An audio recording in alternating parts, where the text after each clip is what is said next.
শুভেচ্ছা। শুরু হলো সব খবর, কম সময় সব খবর একসাথে। নিয়মিত আয়োজন জুড়ে নুসরাত বৃষ্টির সবাইকে স্বাগত জানাচ্ছি। দেশের স্বার্থের বিপরীতে কিংবা জাতীয় নিরাপত্তা বিঘ্নিত হতে পারে এমন কোনো কর্মকাণ্ডে বাংলাদেশ সেনাবাহিনী সম্পৃক্ত হবে না। এছাড়া মব ভায়োলেন্স কিংবা জননিরাপত্তা বিঘ্নিত হলে কঠোর অবস্থান নেওয়ার বার্তা দিয়েছে সেনা সদর। দুপুরে ঢাকা সেনানিবাসে নিয়মিত আনুষ্ঠানিক ব্রিফিংয়ে বাহিনীর পক্ষ থেকে জানানো হয়, সীমান্ত ও সার্বভৌমত্ব ইস্যুতে কোনো আপোষ নেই। দৈনন্দিন ও আভিযানিক কার্যক্রম সম্পর্কে জানাতে সেনাবাহিনীর নিয়মিত ব্রিফিং। সেনানিবাস এলাকায় আয়োজিত ব্রিফিংয়ে তুলে ধরা হয় নিরাপত্তা ও আইন শৃঙ্খলা পরিস্থিতি নিয়ে বাহিনীর কার্যক্রমের বিস্তারিত। সর্বমোট ৯,৬১১টি অবৈধ অস্ত্র। ব্রিফিংয়ে জানানো হয়, জাতীয় নিরাপত্তা হুমকির মুখে পড়ে এমন কোনো কাজে নিজেদের জড়াবে না সেনাবাহিনী। বিশেষ করে দেশের সীমান্ত ও সার্বভৌমত্ব নিয়ে কোনো আপোষ নয় বলেও সাফ বার্তা তাদের। জাতীয় নিরাপত্তা বিঘ্নিত হয় এমন কোনো বিষয়ে সেনাবাহিনী সম্পৃক্ত হবে না। আর পাহাড়ি যে একটি দলের কথা বলেছেন, এটা আপনারাই জানেন, এটি একটি আত্মস্বীকৃত টেররিস্ট দল যারা সংঘাতপূর্ণ কাজ করে থাকে। সো তাদেরকে নির্বাচনে যুক্ত করা সমীচীন নয় বলে আমরা মনে করি। অবশ্যই আমরা কম্প্রোমাইজ করিনি বর্ডার, এবং যতক্ষণ পর্যন্ত আমাদের গায়ে বিন্দুমাত্র শক্তি থাকবে, will never compromise that. This is our country and will protect it at any cost. Mob violence ও জননিরাপত্তা বিঘ্ন ঘটালে সেনাবাহিনী কঠোর হবে বলে জানানো হয়। চট্টগ্রামে একটি গার্মেন্টসে কুকিচিন বা কেএন-এর ৩০,০০০ ইউনিফর্ম পাওয়ার খবরকে গুরুত্ব দিয়ে খতিয়ে দেখা হচ্ছে। ৩০,০০০ ইউনিফর্মেই কেএন-এর কিনা সেটা অবশ্যই খুঁজে দেখার সুযোগ আছে। আমরা বিষয়টা অত্যন্ত সিরিয়াসলি নিয়েছি, বিকজ এটা আমাদের নিরাপত্তার সাথে ওতপ্রোতভাবে জড়িত। সেনাবাহিনী সরকারের নির্দেশনা মেনে কাজ করছে উল্লেখ করে জানানো হয়, এক্ষেত্রে কোনো মতপার্থক্য নেই। গভর্নমেন্ট এবং বাংলাদেশ আর্মি খুব সুন্দরভাবে ওতপ্রোতভাবে একে অপরের সম্পূরক হিসাবে কাজ করছে। আমরা প্রতিনিয়তই সরকারের সাথেই কাজ করছি, সরকার নির্দেশনা মেনেই কাজ করছি। ভারতের পুশিন ঠেকাতে বিজিবি সক্রিয়ভাবে চেষ্টা করছে বলে জানানো হয়। প্রয়োজন হলে সরকারের নির্দেশনায় যুক্ত হবে সেনাবাহিনী। ঈদে ঘরমুখী মানুষের নিরাপত্তা, যাত্রা নির্বিঘ্ন ও কোরবানির পশুর হাটে চাঁদাবাজি নিয়ন্ত্রণে ঈদের আগে ও পরে ২ সপ্তাহ নিয়মিত টহল পরিচালনা করবে বাহিনীর সদস্যরা। পুশিন বিষয়টি আমি মনে করি এখনো বিজিবি সুন্দরভাবে নিয়ন্ত্রণ করতে পারছে। পরিস্থিতি যদি উদ্ভব হয় যেখানে সেনাবাহিনী ইনভলভ হওয়ার দরকার হবে, সরকার নির্দেশে নিশ্চয়ই সেনাবাহিনী সেটাতে যাবে। আহমেদ রেজা, যমুনা নিউজ, ঢাকা। যারা বিভিন্ন দোহাই দিয়ে নির্বাচনকে পিছিয়ে দিতে চায় তাদের সাথে ঐক্য হয় না বলে মন্তব্য করেছেন বিএনপির স্থায়ী কমিটির সদস্য আমির খসরু মাহমুদ চৌধুরী। আরেক অনুষ্ঠানে গয়েশ্বর বলেছেন, গণতন্ত্র প্রতিষ্ঠার লড়াইয়ে আছে বিএনপি। বিএনপি নেতারা দেশকে গণতন্ত্রের পথে পরিচালিত করতে সেনা প্রধানের দৃঢ় অবস্থানকে স্বাগত জানিয়েছেন। পেশাদার সংবাদকর্মীদের সংগঠন ঢাকা রিপোর্টার্স ইউনিটির ৩০তম প্রতিষ্ঠাবার্ষিকী উপলক্ষে আয়োজিত উদ্বোধনী অনুষ্ঠানে যোগ দেন বিএনপির স্থায়ী কমিটির সদস্য আমির খসরু মাহমুদ চৌধুরী। ছিলেন অন্যান্য রাজনৈতিক দলের নেতারাও। দীর্ঘ বিরতির পর চালু হওয়া একটি অনলাইন গণমাধ্যমের অনুষ্ঠানে যোগ দেন তারা। অনুষ্ঠানে আমির খসরু বলেন, অনির্বাচিত বা দায়বদ্ধতাহীন কোনো সরকার বেশি দিন ক্ষমতায় থাকলে গণমাধ্যমের স্বাধীনতা সংকুচিত হয়। কথা বলেন ফ্যাসিবাদ বিরোধী সব দলকে ঐক্যবদ্ধ করতে সরকারের উদ্যোগ আর এনসিপি নেতাদের বক্তব্য নিয়ে। নির্বাচন করতে ভয় পাওয়ার তো কিছু নাই। আপনি গণতন্ত্রের কথা বলবেন, জনগণের কথা বলবেন, আবার নির্বাচনকে ভয় পাবেন, নির্বাচনে যাবেন না। বিভিন্ন দোহাই দিয়ে আমি কবে জনপ্রিয় হয়ে উঠব, আমাদের কখন সুযোগ হবে, জনগণ আমাদেরকে কখন নির্বাচিত করতে পারে, এটার উপর তো গণতন্ত্র চলে যায়। জনগণের মালিকানার কথাটা আপনি মাথায় রেখে আপনি ঐক্যের কথা বলতে পারবেন। আপনার সুবিধার জন্য ঐক্যের কথা বলে তো সেটা ঐক্য হয় না। তিনি নির্বাচিত সরকার প্রসঙ্গে সেনাবাহিনী ও সেনাপ্রধানের অবস্থানের প্রশংসা করেন। যেখানে সেনাবাহিনী ক্ষমতা দখল করে সেখানে সেনাবাহিনী প্রধান বলছে আমরা একটা গণতান্ত্রিক দেশ চাই। উনি তো আমাদেরকে নিশ্চিত করছে বাংলাদেশ আর কোনোদিন সেনাবাহিনী আসবে না, আসা উচিত না। বাংলাদেশ চলবে রাজনীতিবিদদের নেতৃত্বে। জিয়া রহমানের সমাধিতে শ্রদ্ধা জানাতে গিয়ে বিএনপি স্থায়ী কমিটির সদস্য গয়েশ্বরচন্দ্র রায় বলেন, জনগণের প্রত্যক্ষ ভোটে নিরপেক্ষ নির্বাচনের মাধ্যমেই দেশে গণতন্ত্র প্রতিষ্ঠা করা হবে। জনগণের যে ভোটার অধিকার, জনগণের যে দেশের মালিক, জনগণই সকল ক্ষমতার উৎস, এটা প্রতিষ্ঠা করাই এখন আমাদের মূল। 3 বিভাগীয় তারুণ্যের অধিকারের সমাবেশের পর এবার অনুষ্ঠিত হবে ঢাকা, সিলেট, ময়মনসিংহ ও ফরিদপুর বিভাগীয় সেমিনার ও সমাবেশ। ছাত্র, যুব ও স্বেচ্ছাসেবক দল আয়োজিত সেমিনার মঙ্গলবার হবে রাজধানীর কৃষিবিদ ইনস্টিটিউশনে, আর বুধবার নয়াপল্টনে হবে সমাবেশ। 28 তারিখ একটি তারুণ্যের রাজনৈতিক অধিকার প্রতিষ্ঠার সমাবেশ অনুষ্ঠিত হবে, যার মাধ্যমে ভবিষ্যতের রাষ্ট্র চিন্তায় তরুণদের সম্পৃক্ত করা হচ্ছে। অন্তত 15 লক্ষ তরুণ ঢাকাতে এসে এই সমাবেশে যোগ দেবে। নেতারা জানিয়েছেন, তরুণদের উদ্ভাবনী চিন্তা জানতে আর বিএনপির 31 দফা ছড়িয়ে দিতে সংসদ নির্বাচনের আগে ধারাবাহিকভাবে এমন আরও কর্মসূচি ঘোষণা করবেন তারা। আরফিন শাকিল, যমুনা নিউজ, ঢাকা। আত্মপ্রকাশের পর বিভিন্ন জেলায় কর্মসূচি শুরু করেছে জাতীয় নাগরিক পার্টি এনসিপি।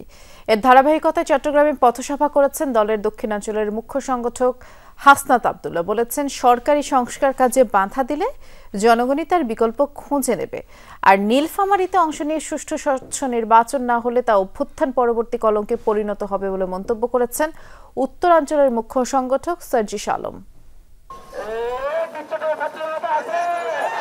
জনমত আর জন আকাঙ্ক্ষা করতে জেলায় জেলায় জাতীয় নাগরিক পার্টির পথসভা ও লিফলেট বিতরণ। চট্টগ্রামের 2 নম্বর গেট বিপ্লব উদ্যানে জুলাই গণহত্যার বিচার দাবিতে পথসভায় অংশ নেন দলটির দক্ষিণাঞ্চলের মুখ্য সংগঠক হাসনাত আব্দুল্লাহ। তিনি বলেন, সরকারি সংস্কার কাজে বাধা দিলে জনগণই তার বিকল্প খুঁজে নেবে। সেখানে এনবিআরকে দুর্নীতির আতুরঘর বলেও মন্তব্য করেন তিনি। অসহায় দুর্ভোগের রেজিমেন্ট হিসেবে পরিচিত হয় সেটা হচ্ছে সচিবালয়, এবং দুর্নীতির আতুরঘর হিসেবে পরিচিত হয় সেটা হচ্ছে এনবিআর। জনগণের মুখোমুখি দাঁড়িয়ে আপনারা যদি এই সরকারকে আপনারা হুমকি দেন, ধামকি দেন যে এই সরকার সংস্কার কার্যক্রম যদি করে থাকে তাহলে সেটিকে আপনারা বাধা দিবেন, আপনারা মনে রাখবেন এই জনগণ আপনাদের বিকল্প খুঁজে নেবে। হাসনাত অভিযোগ করেন, সচিবালয়ের যেসব কর্মকর্তারা আন্দোলন করছেন তারাই 5 আগস্টের আগে আওয়ামী সরকারকে সমর্থন দিয়েছিল। শেখ হাসিনাকে সমর্থন জানিয়ে আপনারা হচ্ছেন অফিস করেছেন। আপনারা কিন্তু এখন আপনারা হচ্ছেন হুমকি দেন যে আপনারা হচ্ছেন অফিস চলতে দিবেন না, আপনারা হচ্ছেন অফিস বন্ধ করে রাখবেন। 5 আগস্ট কিন্তু আপনাদের এই হিম্মতটা ছিল না। এদিকে নীলফামারীর ডোমারে পথসভায় অংশ নেন এনসিপির উত্তরাঞ্চলের মুখ্য সংগঠক সার্জিস আলম। তিনি বলেন, সুষ্ঠু ও স্বচ্ছ নির্বাচন না হলে তা অভ্যুত্থান পরবর্তী কলঙ্কে পরিণত হবে। যখন এই সুষ্ঠু স্বচ্ছ নির্বাচন দেওয়ার উপযুক্ত সময় হবে, অন্তর্বর্তীকালীন সরকার বলেছে আগামী জুনের মধ্যে, তখন যেন এটি হয়। দ্রুত নির্বাচন হবে, স্বচ্ছ সুষ্ঠু হবে না, তাহলে ওই নির্বাচন অভ্যুত্থান পরবর্তী সময়ে একটি কলঙ্কে পরিণত হবে। সার্জিস বলেন, নির্বাচন দ্রুত করতে গেলে তা সুষ্ঠু ও স্বচ্ছ হবে না। দুর্নীতি দমন কমিশনকে ব্যবহার করে রাজনৈতিক ফায়দা নিয়েছে আওয়ামী লীগ, এমন অভিযোগও করেন তিনি।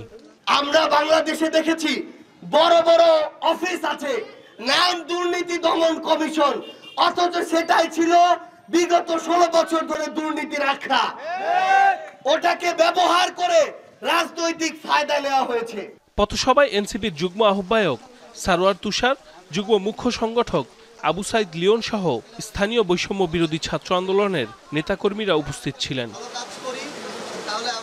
সাইফ আহমেদ, যমুনা নিউজ। সরকারি চাকরি অধ্যাদেশের কয়েকটি ধারা বাতিলের দাবিতে চলা আন্দোলনে দিনভর অচল সচিবালয়।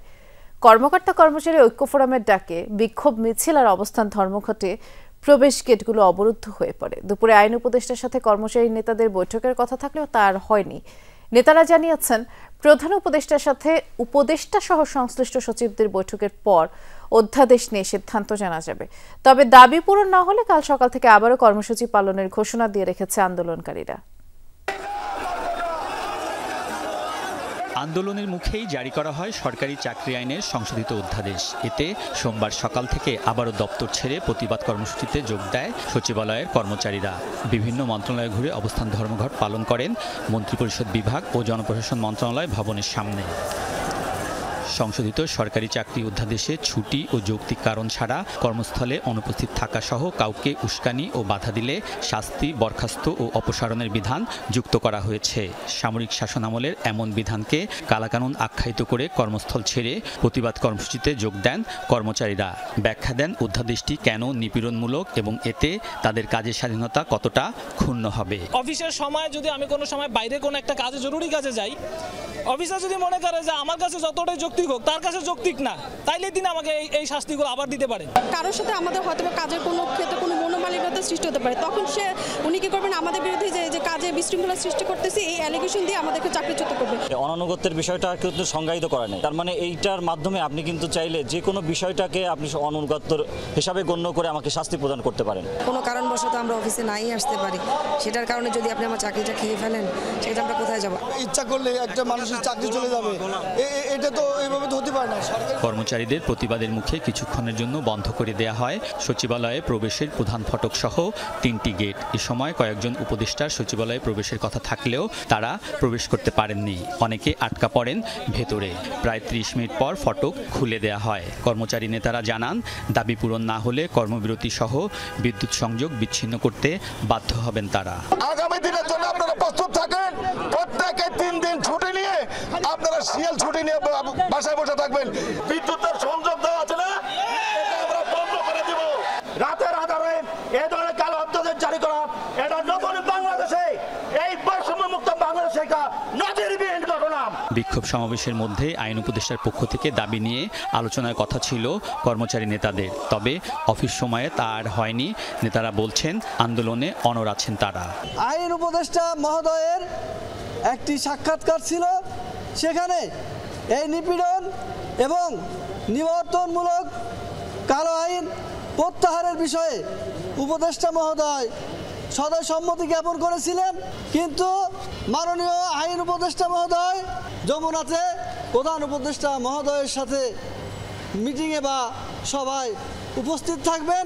আমরা আমাদের আন্দোলন চালিয়ে যাব এবং এই আন্দোলন সাকসেস করে আমরা ঘরে ফিরবো ইনশাআল্লাহ। কর্মচারী নেতারা জানান, সোমবার সচিবালয় ছাড়াও সারা দেশের বিভিন্ন দপ্তর, অধিদপ্তর ও অফিসে অধ্যাদেশ বাতিলের দাবিতে আন্দোলন হয়েছে। Alamgir Swapan, Jamuna news, Dhaka. Colour, texture, design ও থিকনেসের বিশাল রেঞ্জ থেকে বেছে নিন আপনার সুপারবোর্ড। সুপারবোর্ড, সব বানানোর বোর্ড। বিএনপি নেতা ইশরাক হোসেনকে মেয়রের দায়িত্ব দেওয়ার দাবিতে নগর ভবনের সামনে আজ অবস্থান কর্মসূচি পালন করছে তার সমর্থকরা। বেলা 11টা থেকে নগর ভবনের ভেতরের ফটকে অবস্থান নিয়ে বিক্ষোভ করেন তারা এবং 14 মে থেকে এই আন্দোলন শুরু হয়। টানা 13 দিন ধরে আন্দোলন চলে।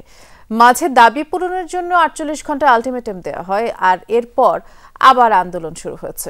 নগর ভবনে সব ধরনের নাগরিক সেবা বন্ধ রয়েছে। নগরবাসী পড়েছেন ভোগান্তিতে, আর নগর ভবনের ফটকগুলোতে এখনো তালা ঝুলছে। ঢাকা দক্ষিণ সিটি কর্পোরেশন, শ্রমিক কর্মচারী ইউনিয়ন ও ঢাকাবাসীর ব্যানারে ইশরাকের সমর্থকরা নগর ভবনের ভেতরের ফটকে অবস্থান নিয়েছে, আর কিছুক্ষণ পর পর নগর ভবন প্রাঙ্গণে মিছিল করছে। আর মিছিল শেষ হলে নগর ভবনের সামনে অবস্থান নিয়ে আবারও স্লোগান দেন তারা। লোকাল গভর্নমেন্টে কোনো মেয়র বা চেয়ারম্যান, ইউনিয়ন পরিষদের মেম্বার কেউ গ্যাজেটভুক্ত হওয়ার পরে সে শপথ নিতে পারে না। এই প্রথম আমার জীবনে দেখলাম। নিশ্চয়ই কোনো ভয়ভীতি, আতঙ্কের জায়গা আছে। ক্ষমতা কক্ষিগত করা বা ক্ষমতা স্থায়ী হওয়া বা ক্ষমতা ধরে রাখার মতো নোংরা একটা অভিপ্রায় আছে। আমাদের আন্দোলন না, আমরা তাদের সাথে একমত হয়েছি। এটা নগরবাসী, জনগণের আন্দোলন। এটা এদিকে ইশরাক হোসেনের দক্ষিণ সিটির মেয়র হিসেবে শপথ না পড়ানোর নির্দেশ স্থগিত চেয়ে করা রিট খারিজের বিরুদ্ধে সুপ্রিম কোর্টের চেম্বার আদালতে আপিল করেছেন রিটকারী। রিটকারীর আইনজীবী অ্যাডভোকেট জহিরুল ইসলাম মুসা জানিয়েছেন, ইশরাক হোসেনকে শপথ না পড়াতে করা রিট খারিজের আদেশের বিরুদ্ধে আপিলের শুনানি আগামীকাল হতে পারে। এদিকে আজকের মধ্যে ইশরাককে শপথ পড়াতে স্থানীয় সরকার মন্ত্রণালয়কে আইনি নোটিশ পাঠিয়েছেন তার আইনজীবী ব্যারিস্টার মাহবুব উদ্দিন খোকন। গত বৃহস্পতিবার ইশরাককে শপথ না পড়ানোর রিট দুটি গ্রাউন্ডে খারিজ করে দেন বিচারপতি মোহাম্মদ আকরাম হোসেন চৌধুরী, বিচারপতি দেবাশিস রায় চৌধুরীর হাইকোর্ট বেঞ্চ।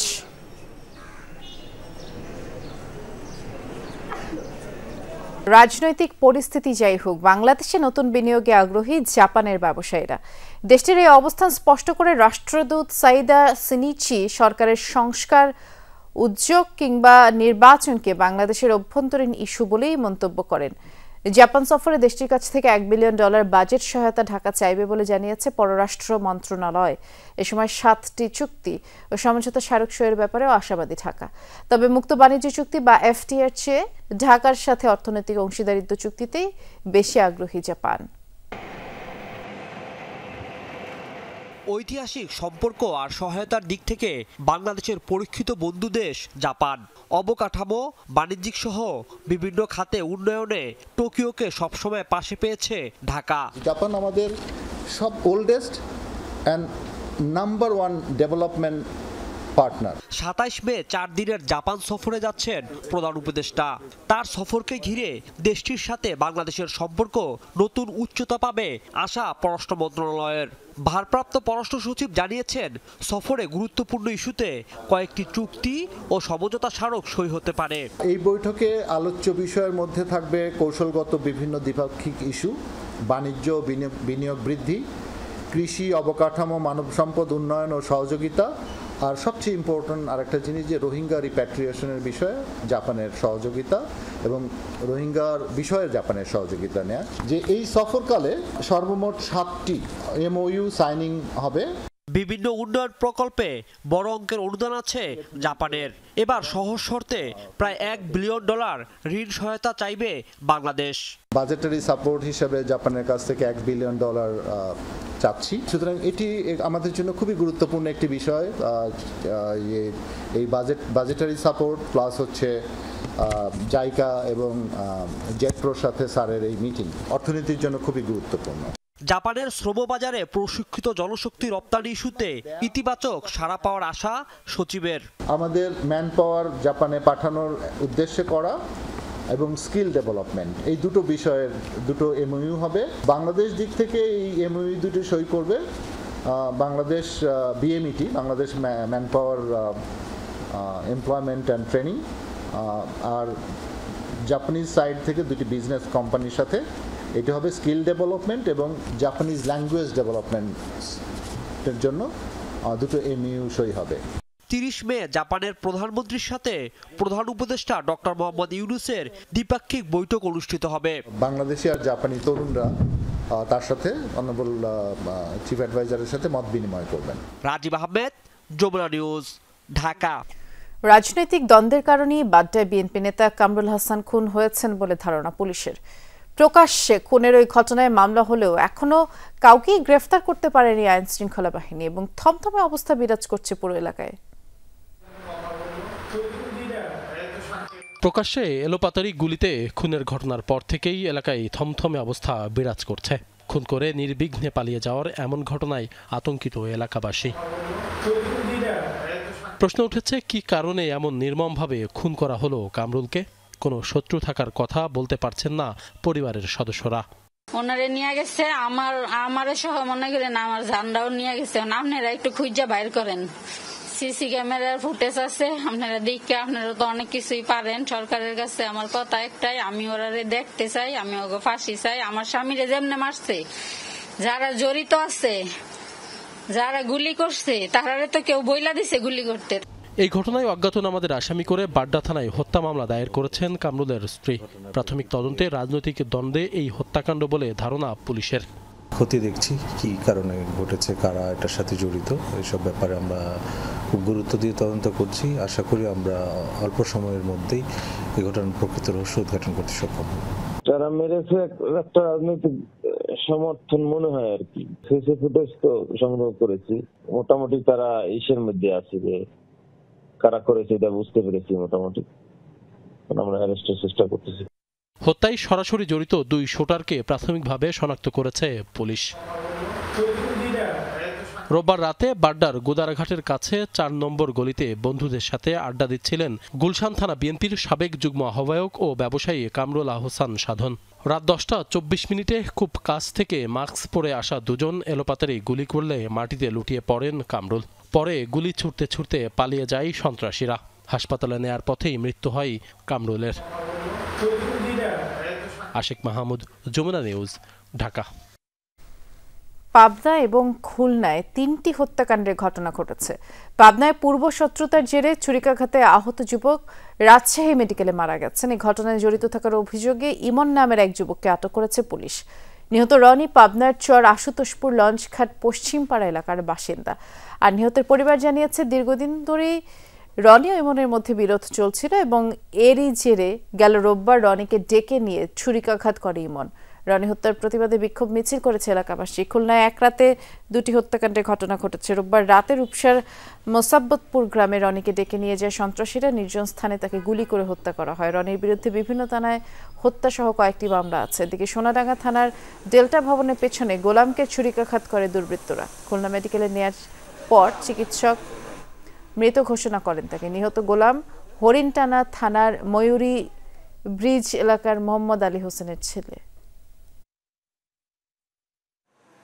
শেখ হাসিনাকে ট্রাইব্যুনালে হাজির হতে আন্তর্জাতিক অপরাধ ট্রাইব্যুনাল নোটিশ জারি করে পত্রিকায় বিজ্ঞপ্তি দিয়েছে। আগামী 3 জুন সকাল 10টায় ট্রাইব্যুনালে হাজির হতে বলা হয়েছে।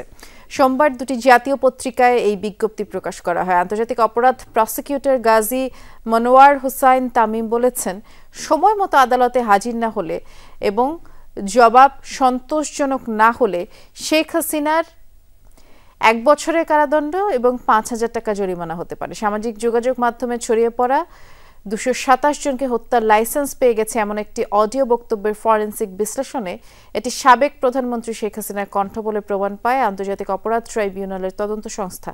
এরই প্রেক্ষিতে আদালত অবমাননার অভিযোগে তাকে ট্রাইব্যুনালে হাজির হতে 2টি জাতীয় দৈনিকে বিজ্ঞপ্তি প্রকাশের নির্দেশ দেন আন্তর্জাতিক অপরাধ ট্রাইব্যুনাল। গতকালকে ট্রাইব্যুনালে তাদের হাজির হওয়ার দিন ধার্য ছিল। তারা দুজনের কেউই ট্রাইব্যুনালে হাজির হয়নি।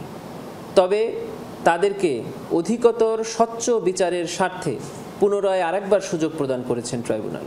সে অনুযায়ী গতকালকে আন্তর্জাতিক অপরাধ ট্রাইব্যুনালের পক্ষ থেকে আরও 7 দিনের সুযোগ দিয়ে বাংলাদেশে বহুল প্রচলিত 2টি জাতীয় পত্রিকায় বিজ্ঞপ্তি প্রদান করার জন্য আদেশ প্রদান করা হয়। দুদকের তলবে হাজির না হয় 90 দিনের সময় চেয়েছেন বসুন্ধরা গ্রুপের চেয়ারম্যান আহমেদ আকবর সোবহান সহ পরিবারের 9 সদস্য। শারীরিক অসুস্থতা এবং বড় ব্যবসায়ী গ্রুপ হওয়ায় হিসাব দিতে সময়ের প্রয়োজন বলে চিঠিতে উল্লেখ করা হয়েছে। দুদক বলছে শুধু বসুন্ধরা নয়, টাস্ক ফোর্সের আওতায় থাকা অন্যান্য ব্যবসায়ী গ্রুপের বিরুদ্ধে অনুসন্ধান চলমান রয়েছে। শেখ হাসিনার সাথে 20 কোটি মানুষ আমরা সম্পৃক্ত, আমাদের 40 কোটি হাত আছে। আলোচিত শিল্পগোষ্ঠী বসুন্ধরার বিরুদ্ধে ভূমি দখল, ঋণ জালিয়াতি, বিদেশে নাগরিকত্ব গ্রহণ, রাজস্ব ফাঁকি, অর্থ পাচার সহ সুনির্দিষ্ট কয়েকটি অভিযোগে টাস্ক ফোর্স গঠন করে অনুসন্ধানের নামে দুদক। এরই ধারাবাহিকতায় বসুন্ধরা গ্রুপের চেয়ারম্যান আহমেদ আকবর সোবহান, এমডি সায়েম সোবহান আনবির সহ পরিবারের 9 সদস্যকে 25 ও 26 মে তলব করে চিঠি দেয় সংস্থাটি।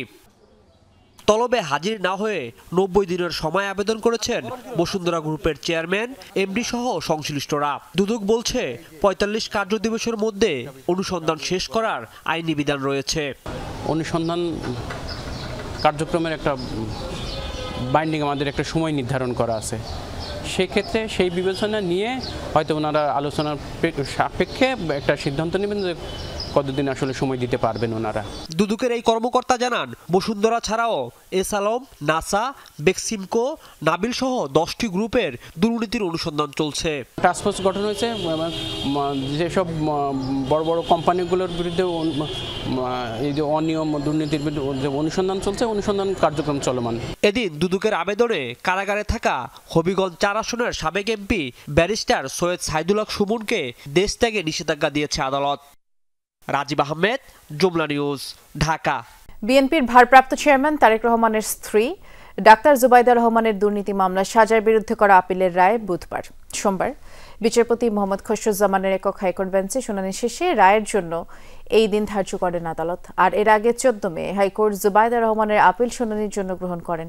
একই সাথে আপিল নিষ্পত্তি না হওয়া পর্যন্ত তাকে জামিন দেওয়া হয়। আর বিচারিক আদালতের ওই মামলায় জুবাইদা রহমানের দেয়া অর্থদণ্ডাদেশ স্থগিত করা হয়। দুদকের করা এই মামলায় 2023 সালের 2 আগস্ট রায় দেন ঢাকা মহানগর জজ আদালত। আর রায়ে দুটি ধারায় তারেক রহমানের 9 বছর কারাদণ্ড, জুবাইদুর রহমানের 3 বছরের কারাদণ্ড, অর্থদণ্ড দেয়া হয়। সম্পদের তথ্য গোপন, জ্ঞাত আয় বহির্ভূত সম্পদ অর্জনের অভিযোগে 2007 সালের 26 সেপ্টেম্বর তারেক রহমান, জুবাইদা রহমান সহ 3 জনের বিরুদ্ধে রাজধানী কাফরুল থানায় মামলাটি করে দুদক। আর এই মামলায় তারেক রহমান ও তার স্ত্রী জুবাইদা রহমান খালাস পাবেন বলে আইনজীবীর প্রত্যাশা।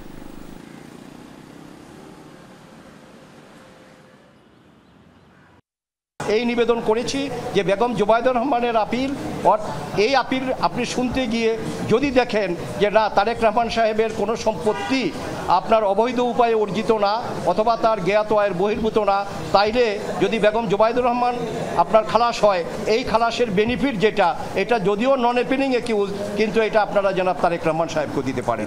এবং আমরা আশাবাদী যে আমরা ন্যায় বিচার পাবো। বেগম জুবাইদা রহমান এই মামলা থেকে খালাস হবেন এবং ওনার স্বামী বেগম জনাব তারেক রহমান সাহেব তিনিও এই মামলা থেকে খালাস পাবেন। ঈদের কেনাকাটায় জমজমাট শপিং মল আর বিপণী বিতান, আর এক্ষেত্রে রাজধানীবাসীর পছন্দের শীর্ষে যমুনা ফিউচার পার্ক। আমাদের সহকর্মী তানফির সিদ্দিক টিপু আছেন যমুনা ফিউচার পার্কে, একটু দেখে আসতে চাই কি আপডেট তার কাছে আছে। টিপু, 10 দিনের বেশি সময় বাকি বলা যায় ঈদুল আজহার, ভিড় কেমন দেখছেন এবং এই সময়টাতে আসলে শপিং মল কয়টা পর্যন্ত খোলা থাকে সেটিও জানতে চাই।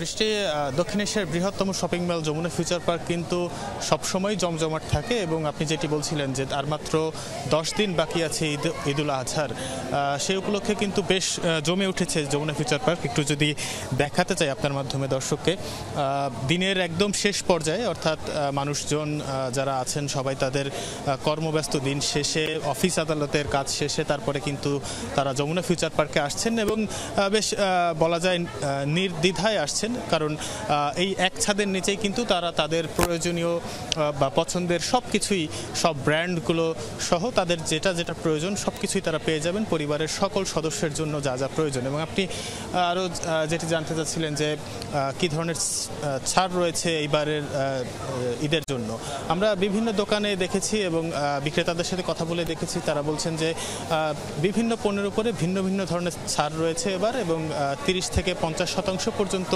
ছাড়ও আমরা দেখতে পেয়েছি কিন্তু ঈদকে কেন্দ্র করে।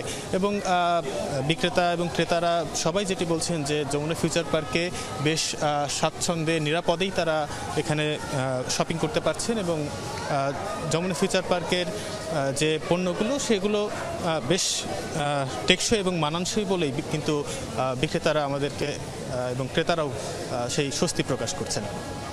শুনছিলাম আমরা, ধন্যবাদ, বিস্তারিত জানাচ্ছিলেন আপনি।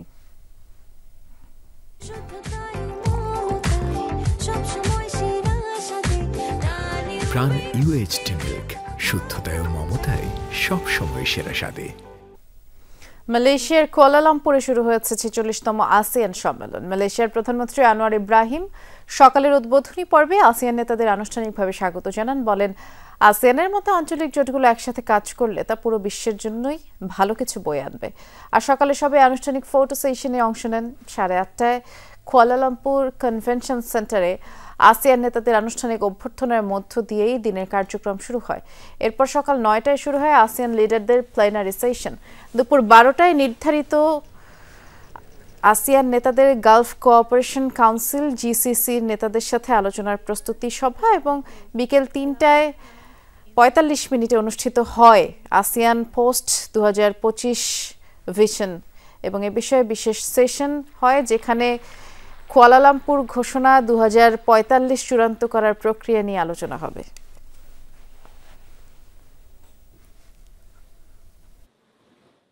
Ensure that the ASEAN GCC China geoeconomic model অনেক দেশ নিজেদের মতো করে সিদ্ধান্ত নিচ্ছে, তবে আমি এখনো বিশ্বাস করি আসিয়ানের শক্তি আছে এসব বাধা পেরিয়ে যাওয়ার।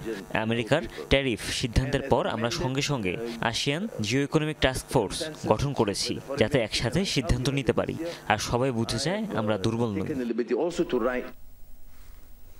আগামী 31 মে শনিবার বিসিবির পরিচালকদের বোর্ড সভা ডেকেছেন সভাপতি ফারুক আহমেদ। এই সভা থেকে আসতে পারে বেশ কয়েকটি গুরুত্বপূর্ণ সিদ্ধান্ত। এর আগে বোর্ড সভা শুরুর আগে তামিম অসুস্থ হলে তা স্থগিত করা হয়। এরপরে জরুরি সভা ডাকা হয়েছিল অনলাইনে, তবে সেটি ছিল অডিট রিপোর্ট কেন্দ্রিক। তবে এবারের সভায় রয়েছে বেশ কয়েকটি গুরুত্বপূর্ণ এজেন্ডা। মূলত বিসিবির গঠনতন্ত্র পরিবর্তনে সবার মত নেওয়া হবে, নতুন করে কমিটি গঠন হতে পারে এদিন। আর এর আগে নাজমুল আবেদিন ফাহিমের নেতৃত্বে গঠনতন্ত্র সংশোধনের কাজ শুরু হলেও ক্লাবগুলোর বাধায় তা আটকে যায়। এছাড়া দুর্নীতির ইস্যুতেও দুদকের অনুসন্ধান নিয়ে আলোচনা হতে পারে এই সভাতে। তৃতীয় বিভাগ ক্রিকেট লিগে অনিয়ম করে আসা 18টি ক্লাব নিয়েও সিদ্ধান্ত আসতে পারে। শেরপুরে পরিবেশ উপদেষ্টা সৈয়দা রিজওয়ানা হাসানের অনুষ্ঠানে সংবাদ সংগ্রহে যাওয়া সাংবাদিকদের উপর হামলার ঘটনা ঘটেছে। 4 গণমাধ্যম কর্মী আহত হয়েছেন। নালিতাবাড়ী উপজেলার ধাউদারা এবং কাঁটাবাড়ি এলাকায় বনের ভেতরে প্রস্তাবিত পর্যটন কেন্দ্র হাতির আক্রমণ ঠেকাতে করণীয় ঠিক করতে সরেজমিন পরিদর্শনে যান উপদেষ্টা। নালিতাবাড়ী প্রেস ক্লাবের সভাপতি জানান, সাংবাদিকরা এ সময় বন থেকে বালু, পাথর লুট ও বনের ভিতরে বিদ্যুৎ সংযোগ বিষয়ে উপদেষ্টাকে প্রশ্ন করায় স্থানীয়রা ক্ষিপ্ত হয়ে ওঠেন। পরিদর্শন কার্যক্রম শেষ হলে এলাকাবাসী উপদেষ্টার গাড়িবহরের পাশে দাঁড়িয়ে বন বিভাগের বিরুদ্ধে বিক্ষোভ করেন এবং গাড়িবহরের পেছনে থাকা সাংবাদিকদের উপরে তখন হামলা চালানো হয়। 4 সাংবাদিক আহত হয়, প্রাথমিক চিকিৎসা দেওয়া হয়েছে তাদের। আমরা কি করলে হাতি আর লোকালয়ে আসবে না সেটা আমাদেরকে চিন্তা করতে হবে। আমি দায়িত্ব নেওয়ার পরে 2 সপ্তাহে 12টি হাতি মারা গেছে। এটা কোনো স্বাভাবিক ঘটনা না। তার মানে এই সমস্যাটা বহুদিন যাবত অবহেলিত হতে হতে একদম চরমে পৌঁছে গেছে, যার ফলটা এখন আমরা দেখছি। ফরিদপুরে একই জায়গায় বিএনপির 2 গ্রুপের সভার আহ্বানকে কেন্দ্র করে 144 ধারা জারি করেছে প্রশাসন।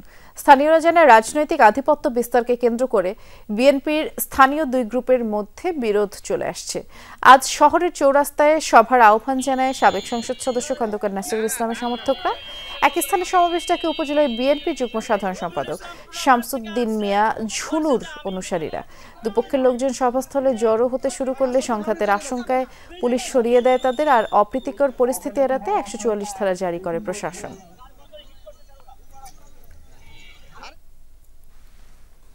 বাগেরহাটের মোংলায় থেমে থাকা বাণিজ্যিক জাহাজের ডাকাতির অভিযোগ উঠেছে।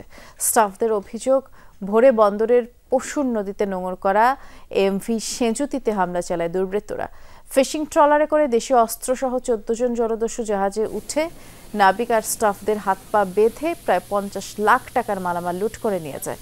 জাহাজে অবস্থানরত 7 জনের মধ্যে 3 জন স্টাফ আহত হন। যান্ত্রিক ত্রুটির কারণে 1 বছর ধরে ব্যাস ক্রিক চ্যানেলে নোঙর করে আছে জাহাজটি এবং ডাকাতির ঘটনায় থানায় কোনো অভিযোগও দায়ের হয়নি।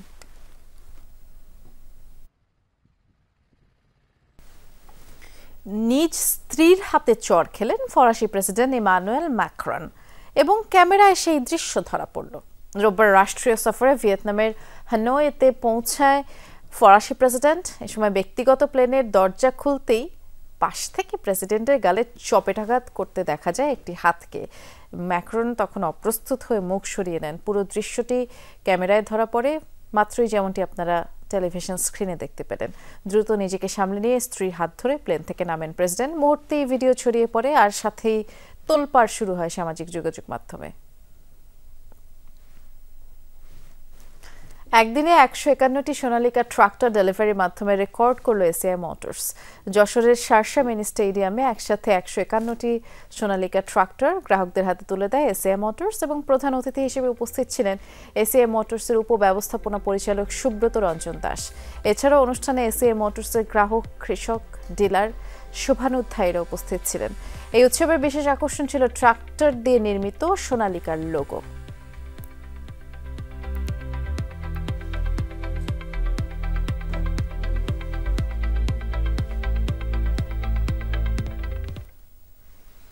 এই ছিল আজকে সব খবরের সব আপডেট। সাথে থাকার জন্য ধন্যবাদ। নিরাপদে থাকবেন।